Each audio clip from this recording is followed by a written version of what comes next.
And so with that, I want to just make a few announcements. But before we do anything else, Father Jesse from Santa Cruz Catholic Church will come and give us the blessing.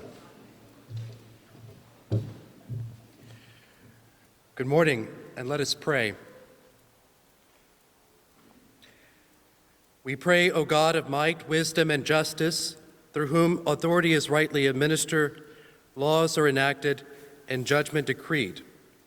Assist with your guidance of counsel and fortitude the mayor of this city, that his administration may be conducted in righteousness and be useful to your people over whom he presides.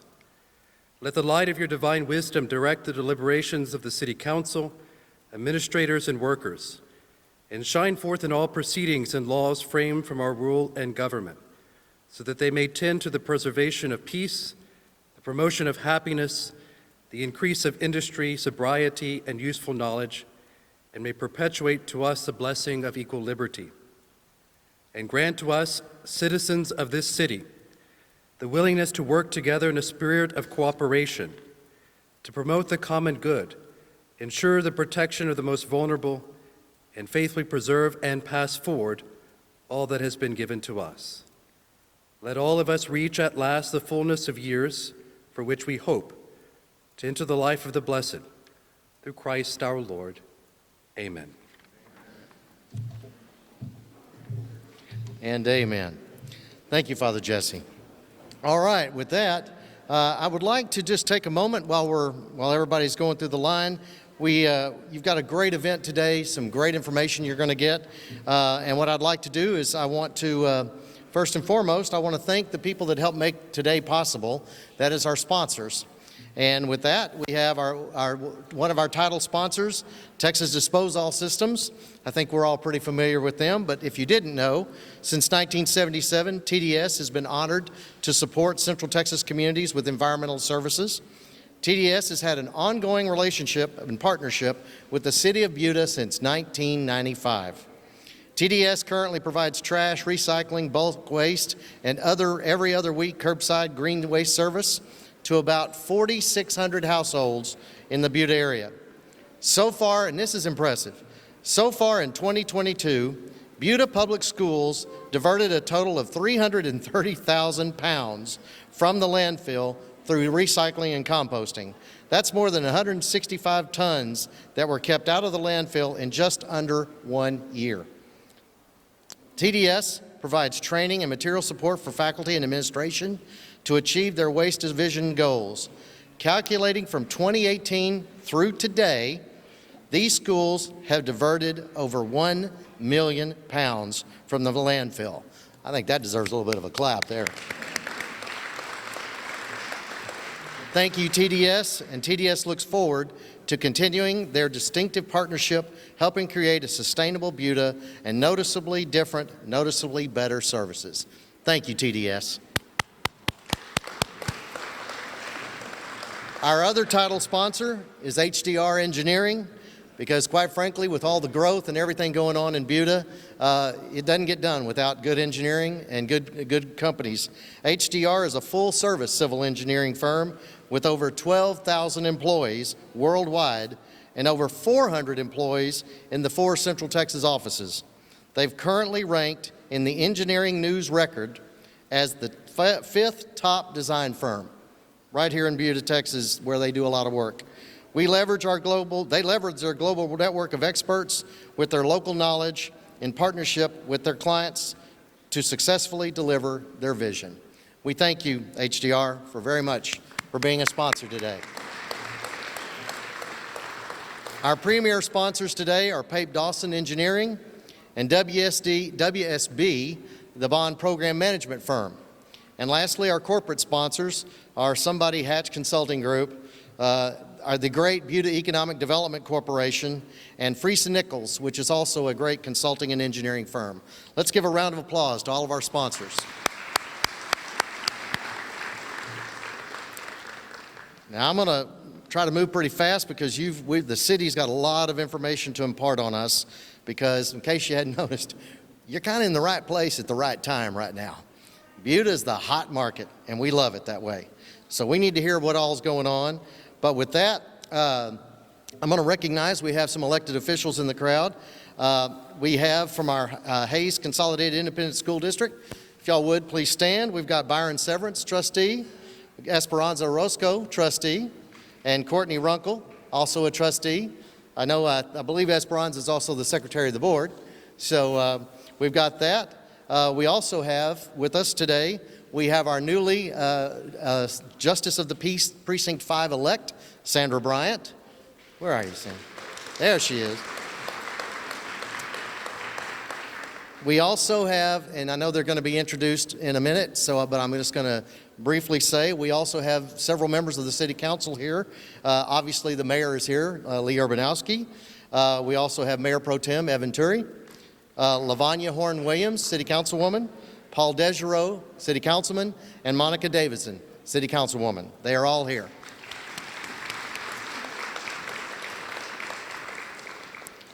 So with that, I'd like to, I think we're going to need to get us started, so please keep going through the line. And with that, I'm going to introduce a very good friend, if I can find the information that I'm supposed to read about him, because, before we get there, first let me also say, this is a Buda Chamber of Commerce event, and we couldn't have done this today without some of the folks. I'm just going to introduce you en masse.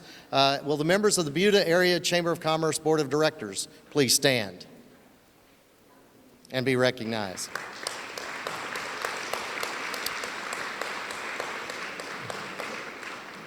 The very important people that do a lot of the lead work are our ambassadors. If you are a Buda Area Chamber of Commerce ambassador, please stand and be recognized.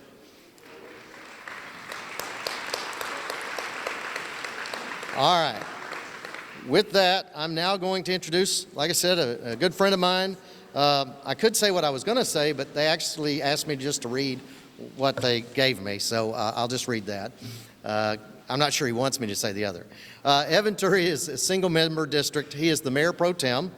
The Honorable Evan Turi was elected by the citizens of Buda in November 2017 as Council Member Place 6. As part of the single-member district transition in 2018, Mr. Turi was elected to Council Member Single Member District B representative. He was re-elected in November 2020. We told him congratulations or condolences, whichever one he wanted. And he was sworn into office in December 2020. He is now has been elected as Mayor Pro Tem of the City Council in 2021 and 2022. I now give you my friend, Mayor Pro Tem Evan Turi.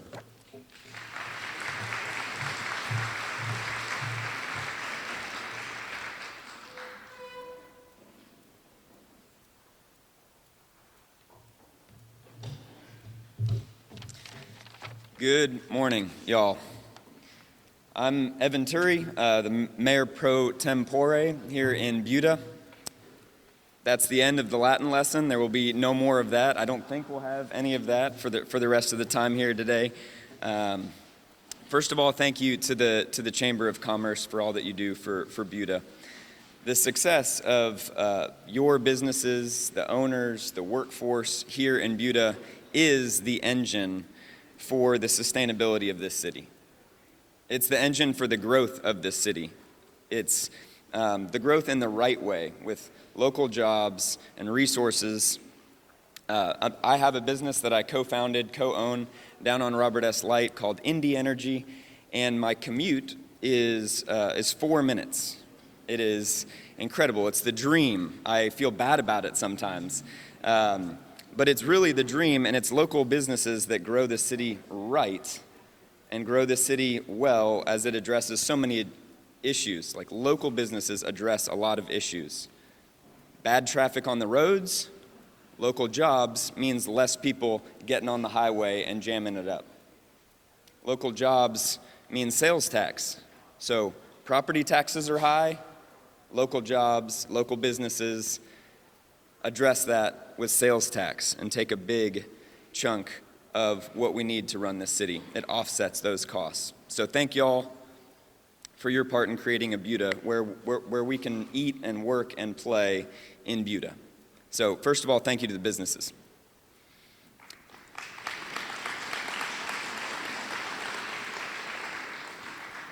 Thank you to Chamber President John Hatch.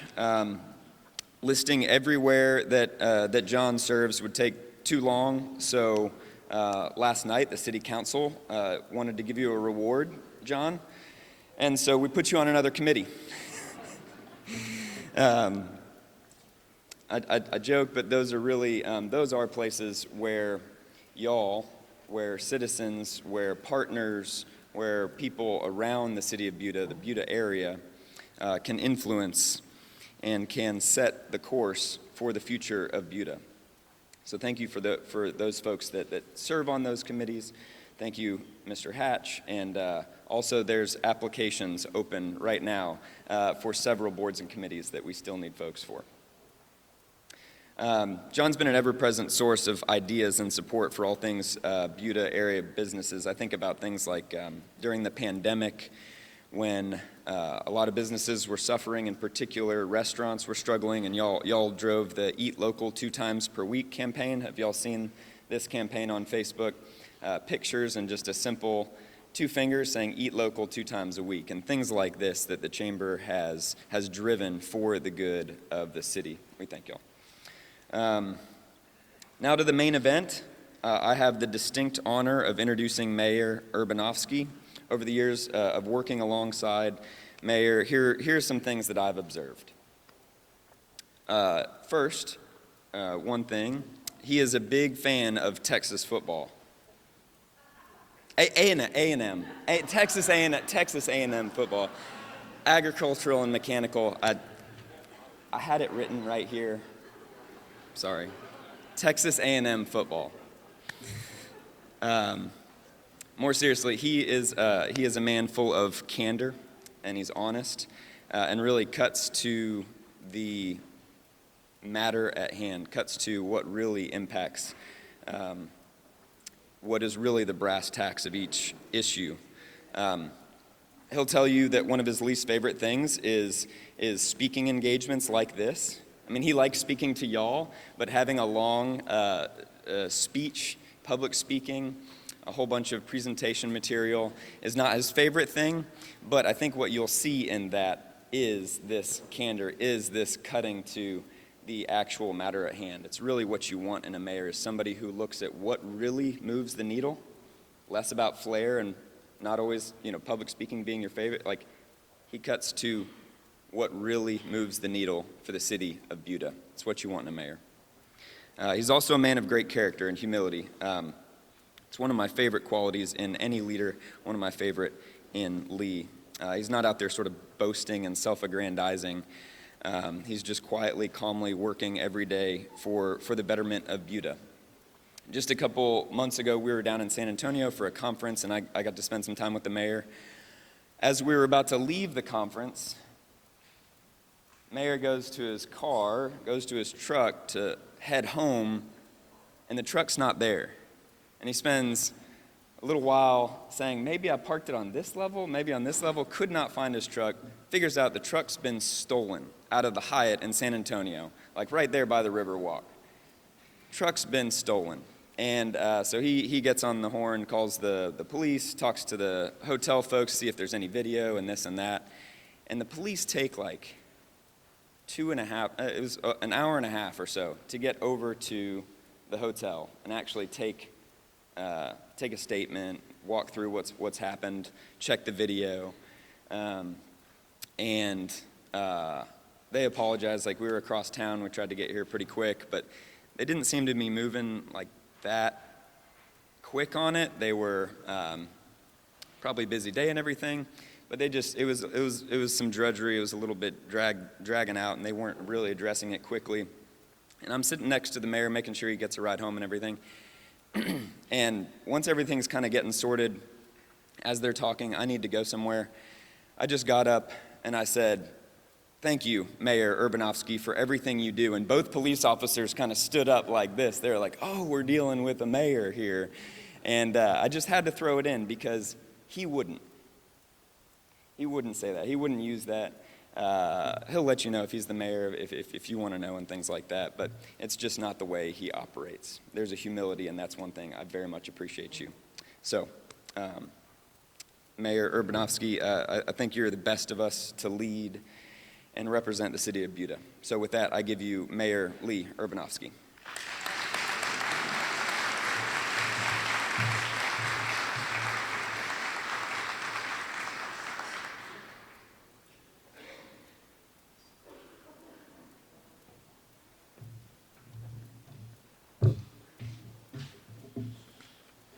Mr. Terry, you are too kind.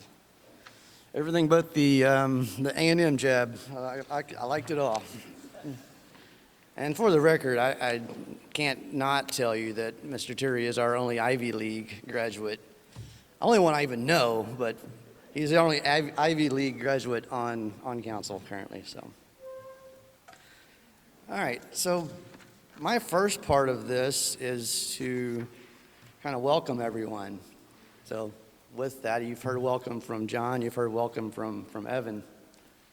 If I can get my slides to work.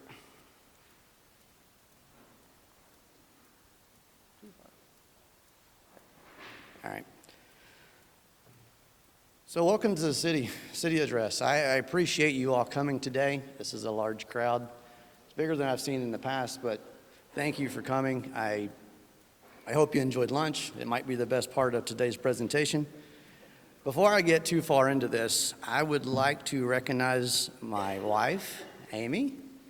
She hates it when I do this. Everyone look back here. So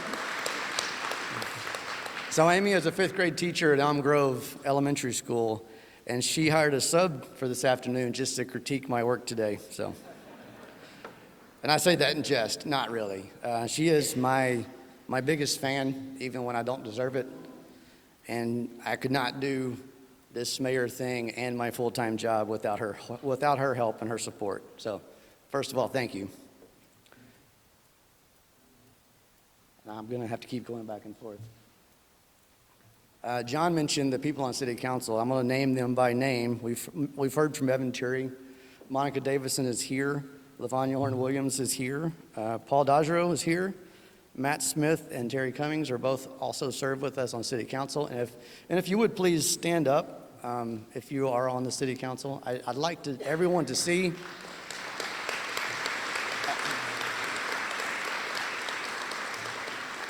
I'm proud of this group. I am proud of what we have accomplished.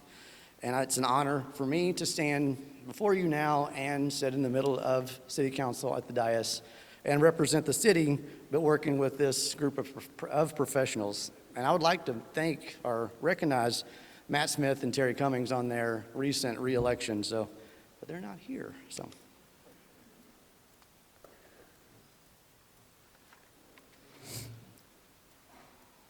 So the first thing I'm doing up here is talking about my introduction for our new city manager.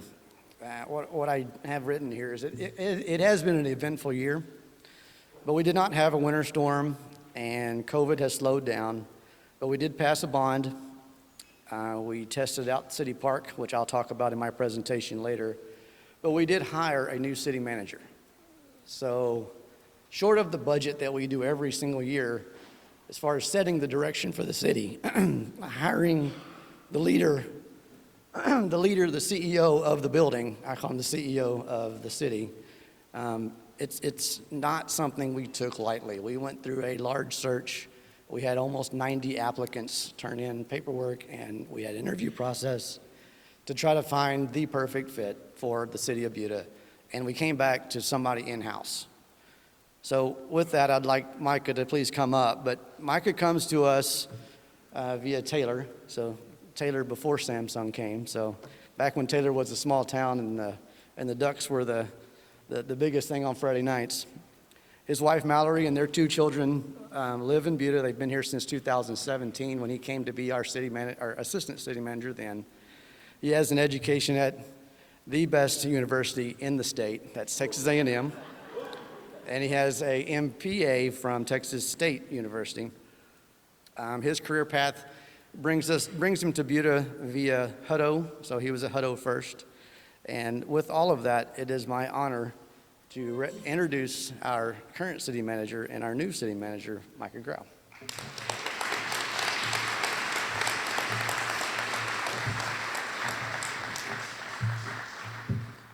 Thank you, Mayor. And I think this is the largest crowd that I've had the opportunity to speak in front of as the new city manager, so congrats. Glad to have you all here today. I only have a few slides to speak on, and I really just wanted to introduce the City of Buda staff and to tell you some of the direction of where we're headed as an organization. First thing, I'm wondering where to point this thing. There we go. I want to introduce my team, and we have 2 assistant city managers here with the City of Buda. One is going to be brand new. She actually will start on November 28th, and that is Wendy Smith. Wendy is coming to us from a small city that is within the city of Austin called The Hills. But prior to that, she served the city of McAllen for about a decade and was city manager for the city of Edinburgh down in the valley. Her role as assistant city manager, she will be responsible for overseeing our capital projects and our bond program. So the mayor's going to be talking more about those today. Our development services department, as well as public works. And then our other assistant city manager is here somewhere, is Lauren Middleton Pratt. Lauren, would you stand up? Lauren has been with the city since 2019. She was a key instrumental employee in helping us get through the COVID pandemic and make sure that we kept as many people as we could safe here in the community of Buda. But she is overseeing our communications department, our destination services department, parks, library, and our IT department. For the rest of the city of Buda employees, I would ask that y'all also stand up at this time. Come on.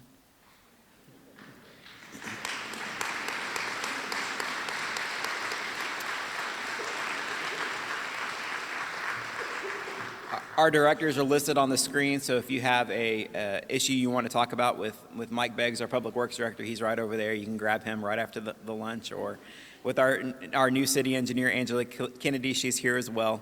But honestly, here in Buda, this is a very special, dedicated group of employees. I've never worked in an organization that has such dedicated employees, and you would probably expect to hear that from any city manager speaking before a crowd, but I mean that with all sincerity. I think we have a very special group here. They're all community and service focused, and I'm really excited about our opportunities for the city of Buda moving forward. You can see on the screen that we currently have 138 full-time employees. This number is actually higher now. We have 140 full-time employees as part of the fiscal year 23 budget. It does not include the fire department. If you live in Buda, you know that the Buda Fire is a separate entity, a separate taxing entity. So that is all made up of our public works, police, parks, all of our dedicated public servants that we have with the city. And then I wanted to talk a little bit briefly about some of our internal initiatives. As we are coming out of the pandemic from COVID, it's important, and as a transition of a new city manager, it's important that we spend some time internally focused on our organization. We've grown very rapidly. When I came to the city in 2017, we were probably 115 employees. 5 years before that, we were probably 40 employees. So that shows you the rapid growth that we've had as an organization. But we're going to spend some time this year working on an organizational plan to make sure that we're on the right path, that our employees are bought in, and we're all moving cohesively in the same direction. One of the things that we're doing is creating employee teams. We're going to have teams that are focused on some things like employee wellness and safety, operational excellence, customer service, employee engagement and development, sustainability, community engagement, mobility, technology, emergency readiness, or just to name a few. We're also going to be very outward focused as an organization, so finding ways to be involved in the community, coming to chamber events, volunteering within the community. So as you have volunteer opportunities as a nonprofit or other things like that, come talk to us and let us know how we as a city can be involved in those. As I speak about nonprofits and volunteerism, I also want to plug that we're going to have a volunteer fair in January. So if you are a nonprofit that works with volunteer, or you need volunteer organizations for your nonprofit, come talk to us. We'd love to save you a spot to help you recruit some volunteers. Other things happening within the organization is we're shaking things up and doing some restructuring. One of the things, of course, that we hear quite a bit is about our development process. We've made some staffing changes, and we've actually reorganized that department too, where we've merged planning and engineering into one new development services department. The staff are listed here. And also the city council was very gracious and adding to our staff. We added 2 planner positions in our fiscal year 22 budget, 2 engineers in the fiscal year 22 budget, and an additional construction inspector. In fiscal year 23, we're out hiring right now for a new development navigator or a development project manager. So if you have anybody in mind that you think would be really good at working with our small businesses and our target industries of our economic development, have them come talk to us. Some other things that are coming up for the city are, we just opened up our new Welcome Center. The former library in downtown has been remodeled and repurposed to be a Welcome Center. So if you have a chance, go by and check out that space. City Council last night, as Mr. Mayor Pro Tem mentioned, assigned community representatives to serve on a comprehensive plan committee. This is a great planning effort that a city does every 5 to 10 years. Our last one was done in 2011. But this document will really set the future and tone for the city as we grow and set the expectations for what we want to look like in the next 15, 20, 25 years. As a component to that, we're also going to be updating our downtown plan. And as a growing city, we have quite a number of infrastructure projects. I counted them all up this morning, and we have 55 active capital projects that are in one form of development or another. Some of them may be in design, some of them may be just sitting in the wings waiting for staff time to be able to pick them up, but we have a tremendous number of projects, including the 2021 bonds that were approved by our voters last year. We have information out on the table, so if you have questions or want to learn more about our bond program, visit budabonds.com. But again, there's information out on the table, so I encourage you to grab some of that. With that, I'm going to hand it back over to Mayor Lee Urbanovsky. Thank you.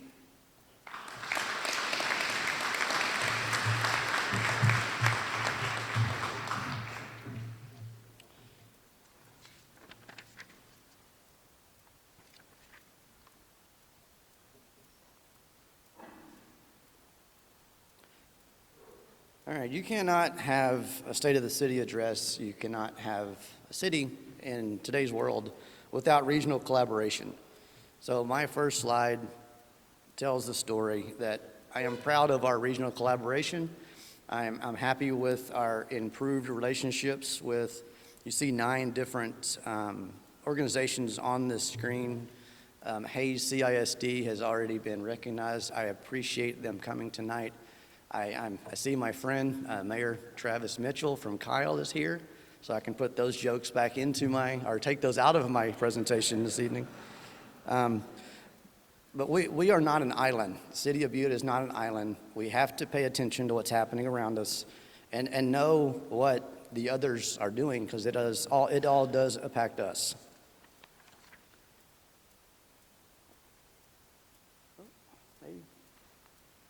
One other thing before I get into the meat of the conversation here is I wanted to congratulate Representative Aaron Zliner and Senators Donna Campbell and Senator Judith Zaffirini on their recent elections. We do have the 88th legislative session starting soon. I think bills have already started to be filed, but on January 10th it officially kicks off.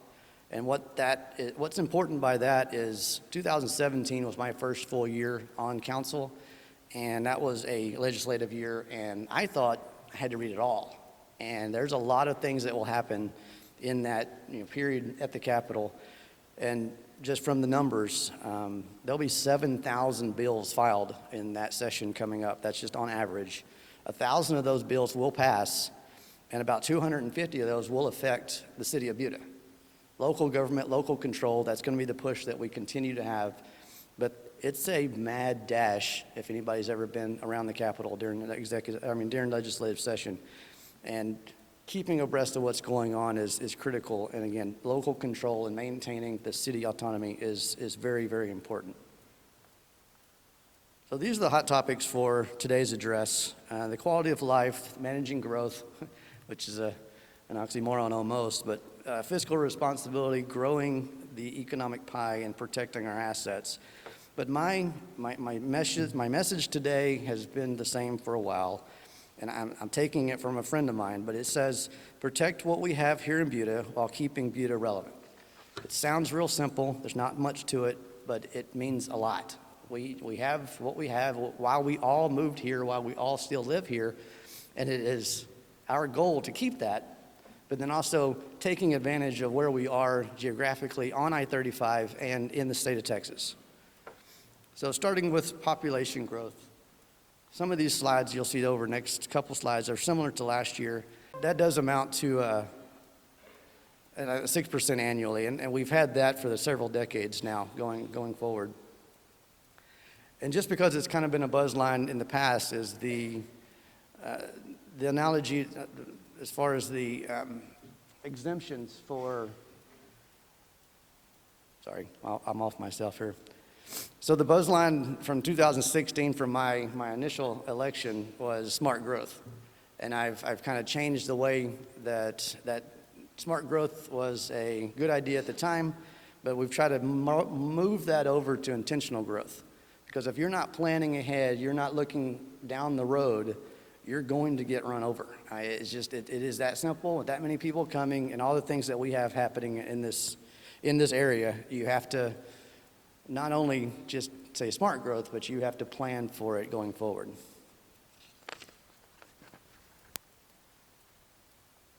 So from a law enforcement standpoint, Micah mentioned that we have 26 sworn officers. I think we have a couple openings right now. If you know anybody who wants to come be a police officer in Buda, we are absolutely proud of our police department, and they are sitting over there mostly. But they were recently recognized as an accredited law enforcement agency. This process took about 3 years, and we are the only law enforcement agency in Hays County with this recognition.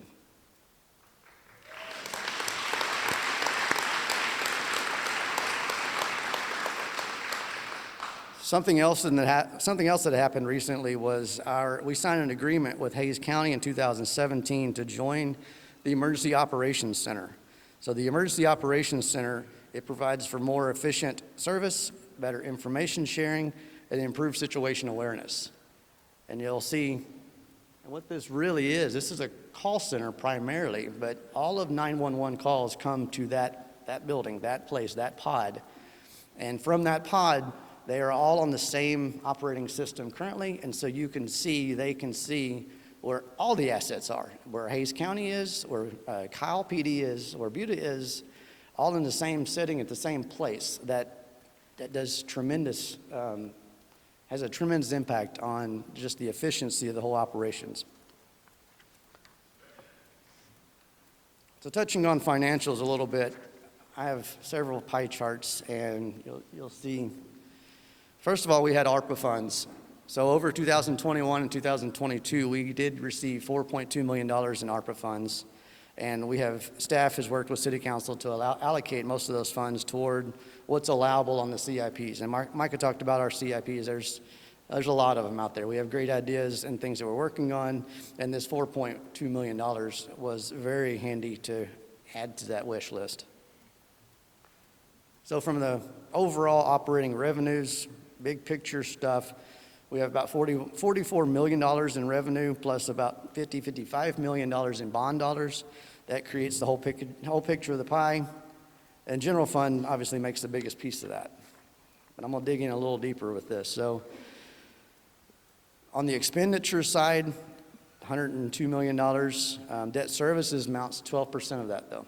So as we take on debt, as we do bonds, there's always something to be mindful of, that there is a cost associated with bonds and there's a debt service associated to that. Digging a little deeper even. So this is the general fund. So on the, make sure I got the right side. On this side of the page, you can see where the money comes from. And you can see 54% of our general revenue comes from taxes. Mr. Cherry talked about the businesses and the local businesses that do generate those taxes. That's 54% of our dollars that we spend comes directly from sales tax, which sales tax is somewhat contingent or somewhat, it's contingent upon the market and what the market does. And you see it on that same pie chart, if you can see it or not, only 15% come from property tax. On the other side, you can see where the expenditures go. So basic operations make about 30%, and then public safety make about 26%. And I'm going to do a little deeper dive. So here's a bigger pie chart with same thing, general funds. So police is number 1, parks and rec is number 2, and street and drainage is number 3. So that is where we spend most of our dollars on the general fund standpoint. Now, sales tax. So this chart it has a lot of information on it. If you look at the dip, you see the dip in 2020, that is COVID. That steady incline that we saw coming and have seen coming for a long time, that took a dip in 2020 as a result of COVID. Now, this year, we're almost $12 million, and that's about 17% over what it was in 2021. So in spite of the recent turn down and some other things you've heard about, we finished the year 17% on sales tax than where we were last year at the same time. And one other thing to note is the hotel tax. For the first time this year, hotel tax tipped over $1 million. So hot tax that we can spend on a bunch of different things, mostly from the events and the other things that we've done, encouraging people to come to Buda. That creates another revenue source that we can use to add things to the city. You know, I get into the details a little bit deeper than most people do, but this is what I call the value of the city. So in 2023, the city of Buda is worth $2.5 billion. That's up 16% from last year. And in 2020, it was below $2 billion. So it has jumped $300 million from last year. And also on this slide that I've started to lead to earlier, we have always had these exemptions. It's been in the paper recently that some local cities, some other area cities have added these over 65 and disabled exemptions, but Buda's always had the exemptions for disabled and over 65 as far as tax breaks. So this spreadsheet does a kind of a deeper dive into what the property tax looks like on an average house. So on a previous slide, I said average house was $460,000. This chart uses it at $440,000. The sales tax that we have in Buda, the property tax in Buda amounts to $1,500. That's $126 per month. And I used to use an analogy that I've been told that may be dating me if I continue to use this, but I used to say you pay more on your cable bill than you do on property tax to the city of Buda. But now most people have moved on to streaming services and other stuff, and so cable bills are like rotary phones. I think they are going by the way. So there's your property tax distribution countywide. Buda's property tax makes about 15% of your property taxes. All right, so this is actually one of my favorite slides. So this shows that our 0.3423% is the lowest tax rate of any city in our area, with the exception of Dripping Springs, who does not have a fire department. So all of the full-service cities in our area, we have the lowest tax rate and have had the lowest tax rate for a very long time. And that's what I say. Until we got to hire a new city manager, the budget was the most important thing that we do. It's being a good steward of the tax dollars that the citizens have given us. A little more on taxes. So this chart here shows that how the property tax rate goes down as the evaluation goes up. So as I said, 17% per year, the sales tax goes down. The exception to that is a large bond package that we did in 2014, which you see the spike associated to that. We do not anticipate a spike from our bond package that we did last year, just because we're now bigger and it's not as big a percentage as it was then. So moving into residential growth. Yes. So according to Realtor.com, we are at $460,000 on an average home in the city of Buda. That's up about 15% from what it was last year. And you can see the comparison to the other counties. The housing market has slowed down a little bit. So I did have lunch yesterday with a concrete ready-mix company that does concrete for residential houses in Austin. And he mentioned they were down between 70 and 80% from where they were a year ago, as far as just number of slabs being generated on the ground. Another sign of that is there actually are for sale signs in my neighborhood now. Used to be houses were sold in hours, and now they are actually hanging out for a little bit longer. So there is an inventory that's new.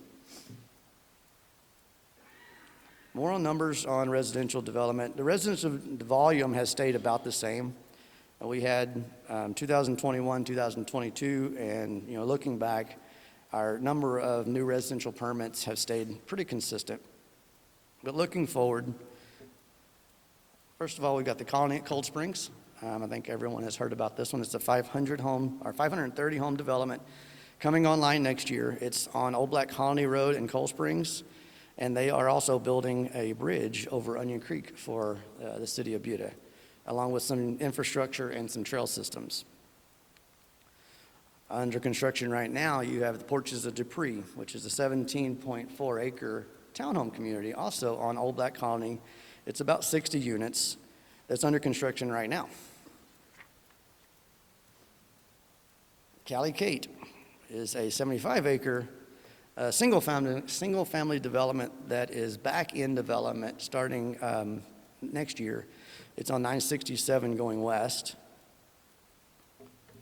And one of my hottest topics, I get more questions about this than anyone else. I'd be remiss not to mention this. This drawing or this picture behind you only shows about half of what is potential. Overall, it's between a 2,500 and 2,800 home development on 967. And I'm going to pause on that and say that our job on council and my job as mayor is to do the best and get the best deal for Buda. And I thought Evan likes to quote some of these things, and that it boils down to that. That is our job. We are here to do the best we can and get the best deal for the citizens of Buda. And with all of that, I'll say that there has been progress toward an agreement on this project, but there's no deal reached. So we don't know if this is coming for sure. It's not a done deal, but we are working diligently to get the best deal for the city.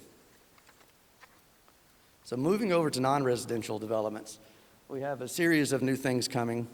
Development permits, again, have stayed pretty consistent from 2019 on. We've averaged about the same. But what you're going to see is a large push for C of Os. So this chart is inherently small and hard to read, and it's done that on purpose because there's a lot of stuff happening. But if you can dig in deeper, and we're going to talk about a few of these projects coming up, but it's a good blend of industrial and retail space, which does pay tax dollars. So that's a bigger push as far as residential versus non-residential. These are the non-residential side that do pay property tax and sales tax and generate and jobs and all the other things. So looking at restaurants first, and again, I'm looking back at Mr. Mayor Mitchell. I don't have 30 new restaurants to throw at you, but we do have about 5 that are happening on Main Street right now. Meridian is already open, Taste on Main, Louis Barbecue, Valentine's Tex-Mex Barbecue, and J Park Saloon are all happening downtown on Main Street. So we are revitalizing Main Street with restaurants currently. We all like to say that we have the best restaurants in Austin here, right here in Buda. So from a more retail side, Airstream celebrated its grand opening on October 20th. Phase 1 has 50 employees. Airstream and Explorer USA. So phase 2 will be Explorer USA. They're replacing where Camper Clinic was. At full build, they'll have 75 employees and a $300 million investment. So on the horizon, we have City Subaru, and I know Julie is over here.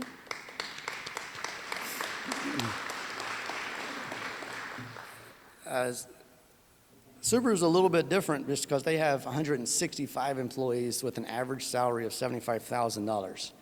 What you don't see in a lot of car dealerships is the 56 service bays and the jobs and the other things associated to this.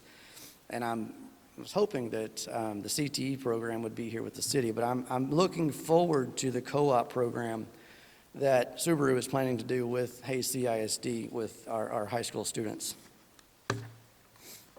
More stuff coming.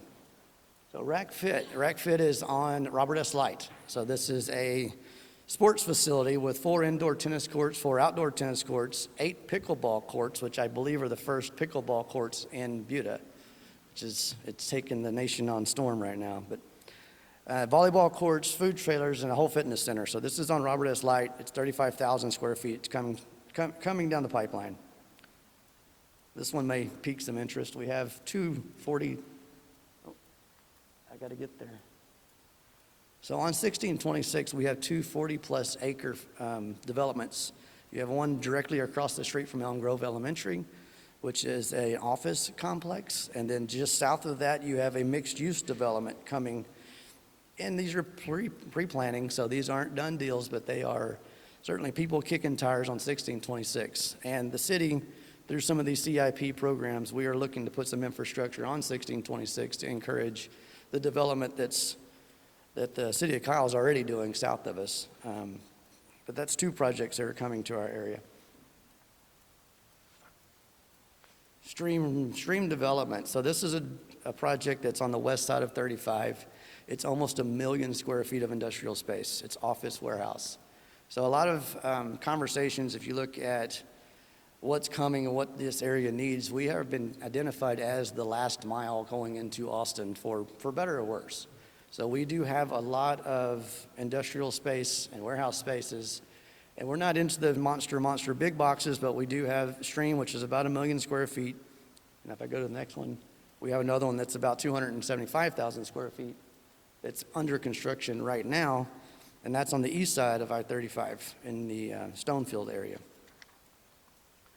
Also in development, we have 2 multifamily projects.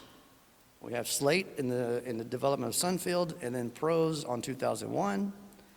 We've already talked about the fire station. So Hayes ESD number 8 is in the process of building a new, larger central fire station on 2770. And the last one is Midway. So that's right here in Sunfield.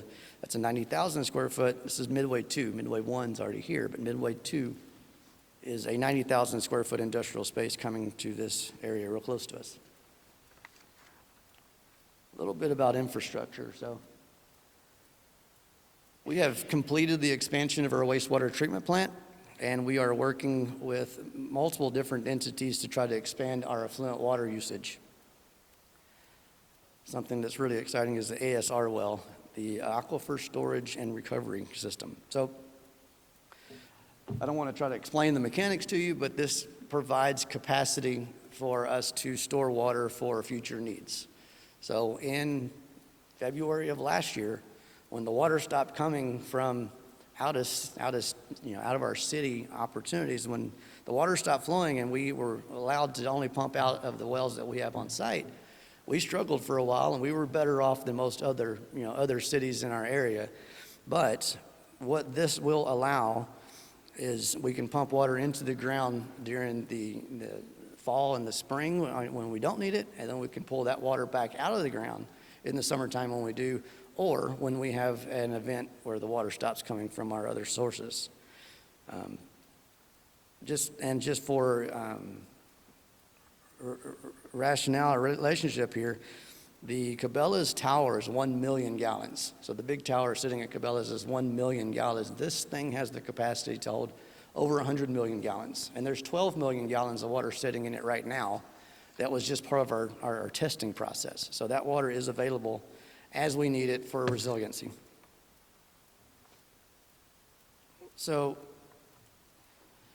the Alliance water system, so what we have looking forward, water is critical here, but in 2007, the city of Buda signed an agreement with the Alliance for a shared project that's moving water from the Carrizo Aquifer over in the Gonzales area that will potentially give us water for the next 20 years. That's 1.6 million gallons per day is what this will produce, and it will come online next year. So we do have plans for future water needs in the city of Buda.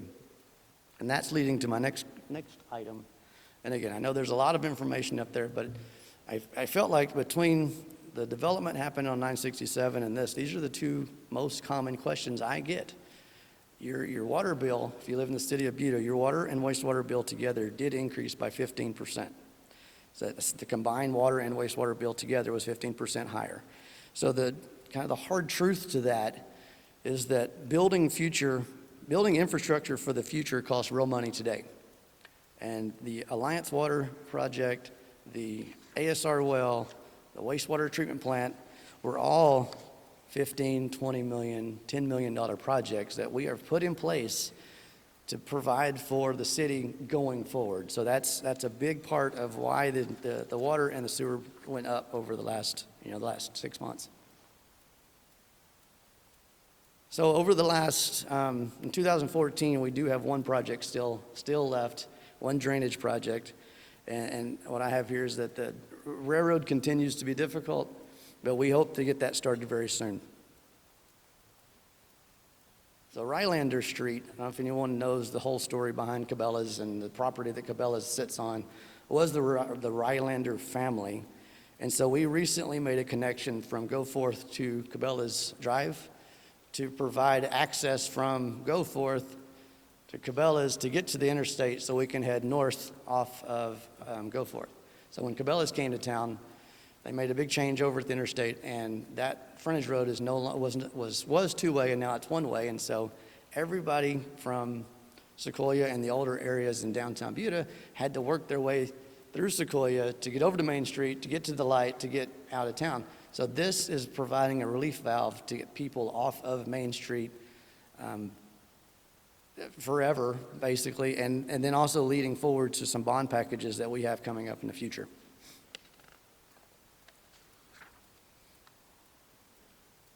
The Robert S. Light, also known as the truck bypass. And I was looking if Commissioner Jones was here, but Robert S. Light has been a point of conversation since 2015, as far as I know. It's been a long time coming. And it is slated to open early next year. So March of next year, Robert S. Light will open, which will provide another east-west thoroughfare connecting 1626 over to 35. And me and Mark Jones have this friendly wager that he says this will take 70% of the pass-through traffic off of 967. So if you know the city, you know the area, 967 is a disaster in the afternoons and the mornings. And if we can find a way to get some of that traffic off of 967, we're all for it. Again, he says 70%. He's more optimistic than I am, but in our wager, either way, I think I'm getting a chicken fried steak from Chavello's. So. Part of our other infrastructure projects, we're working with local landowners and options for putting a 1.5 million gallon elevated tank over on 1626, again, to improve our pressure and to, again, improve the resiliency of our system. So FM 2001, phase 1 is open now. Phase 2 will be open next year. But that did significantly improve 2001.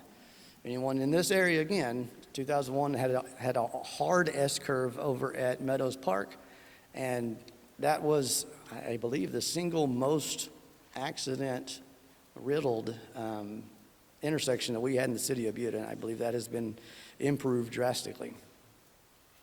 A little bit more on the capital improvement projects.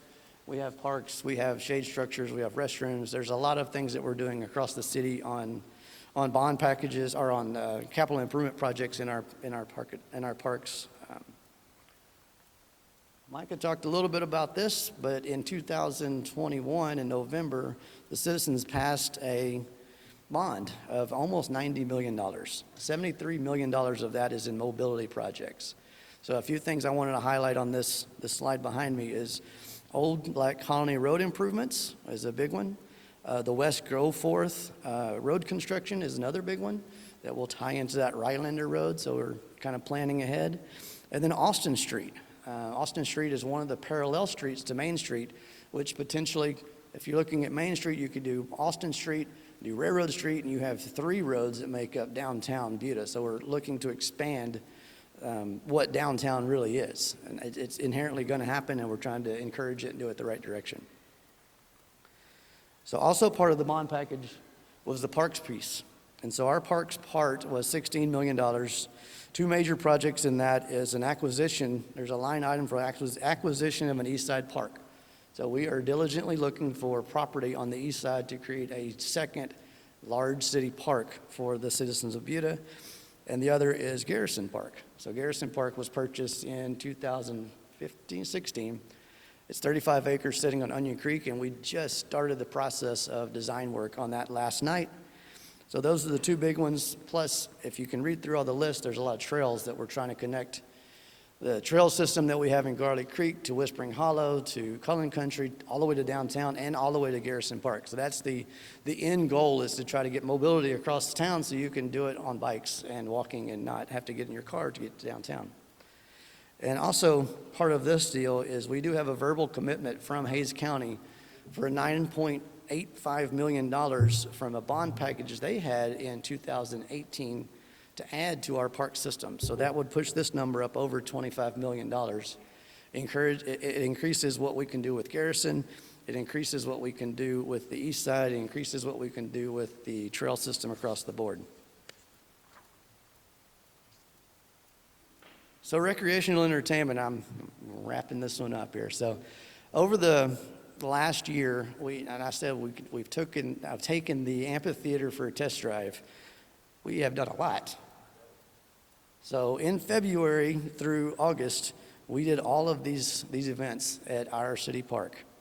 And all of these events added hot tax to our city. They brought in visitors for sales tax. They came to our businesses, and all of these, as far as I know, are planning to repeat next year. So this is all happening at our city park last year, or this current year. And then if you look at the next slide, that brings us from August through the end of this year, with the exception I want to talk about a little bit is the Blue Sage Music Festival. That is actually going to be November of 23. So that is a partnership with Coke FM. So if you've ever listened to the radio, Coke FM does a big event in Hutto, and they are doing a similar event for us, with us, in November of next year. And again, all of these things are generating tax dollars and bringing people to our city. It benefits every business here. So we take it for a test run. We have used it as much as we can, and we're very proud to keep going and do all the things. And I can't stop without saying about coming up. So we've got a full slate. If you listened to council last night, Lamariel Smith will tell you there's a lot of things happening with Buda Fest in December, the Trail of Lights, Festival of Trees, Cocoa Jingle. We've got Sip and Stroll on Friday. We are busy and from here all the way into Christmas. So with that, kind of wrapping up my deal here. I am proud of what we've done. I'm proud of what we've accomplished over the past year.